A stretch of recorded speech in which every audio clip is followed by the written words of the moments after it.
আমরা যেই পরিস্থিতিতে কাজ করছি সেটা কিন্তু দেশের অন্যান্য সময়ের থেকে অনেক ভিন্ন। দেশে তো কখনো এরকম পরিস্থিতি হয়নি যে ছাত্র জনতা অভ্যুত্থান করে একটা সরকারকে দেশ থেকে তাড়িয়ে দিয়েছে, এরকম তো কখনো হয়নি।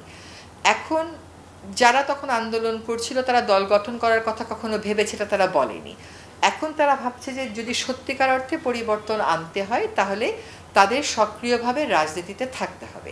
আর আমাদের সরকার তো রাজনৈতিক সরকার বলতে যা বোঝায় তা না, কিন্তু এটা তো সত্যি যে আপনি যখন কতগুলো পরিবর্তন আনবেন, কাগজে কলমে পরিবর্তন আমরা আনতে পারবো, কিন্তু এই পরিবর্তনটাকে সত্যিকার অর্থে পরিবর্তনের মতন করে চর্চা করতে কিন্তু রাজনৈতিক শক্তিই লাগবে এবং জনগণের ভোটে নির্বাচিত শক্তিই লাগবে।